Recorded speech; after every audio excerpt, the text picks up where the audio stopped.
Are you there, Evelyn? Yes, of course I am. I'm always here.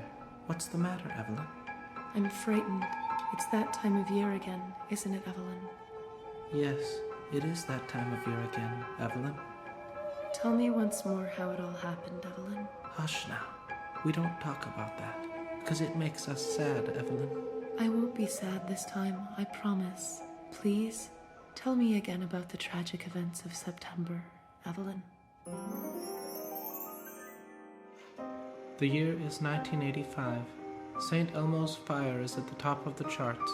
The wreckage of the Titanic has just been discovered at the bottom of the Atlantic Ocean, and on a small farm on the Kansas-Colorado border, a young mother is about to give birth. The local doctor has predicted twins, which gladdens the hearts of the woman and her husband, who could certainly use the extra help around the farm. But the birth does not go well.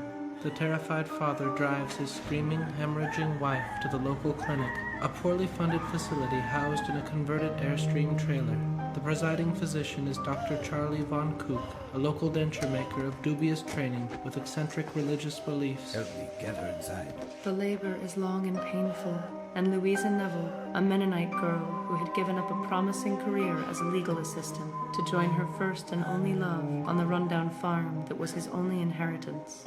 May her soul rest forever in peace, is pronounced dead by the doctor She has died. at 11:23 a.m. on the 11th day of September, precisely 12 minutes after the birth of her twin daughters. The girls are parapagus, tripus, dibrachius twins, conjoined at the side and sharing between them 3 legs, 2 arms, 2 hearts, 3 lungs, and a single liver. Without hesitating, Dr. Von Kook places the infants on the operating table.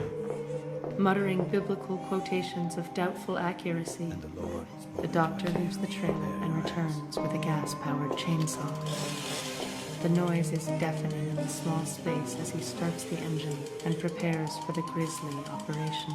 Dear Father, guide my hand. At this very moment, Sheriff Wilbur Owens, having noticed the Neville's car parked outside the clinic, steps inside to see if he could be of assistance. What's going on in here? Seeing the crazed doctor hovering above the newborns, the teeth of the chainsaw about to connect with their innocent flesh, the valiant sheriff draws his pistol and fires. As the bullet pierces his heart, Dr. Von Kook emits a cry and stumbles backwards.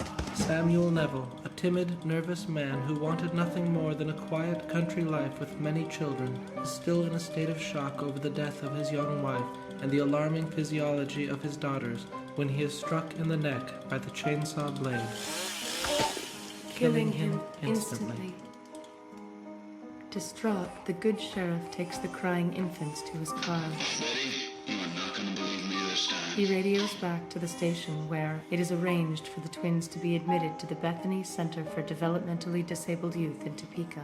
Sheriff Owens decides to deliver the twins to the Bethany Center personally. Less than an hour into the drive, an oncoming truck swerves, crosses the median, and strikes the sheriff's car. The sheriff is thrown into the windshield, knocking him unconscious. He will die 30 minutes later from loss of blood.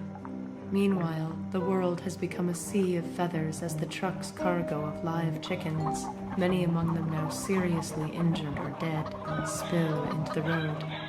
A small, awkward man limps out of the truck's cab and cautiously approaches the sheriff's vehicle. The man's eyes focus on the twin girls, calmly looking up at him from the back seat.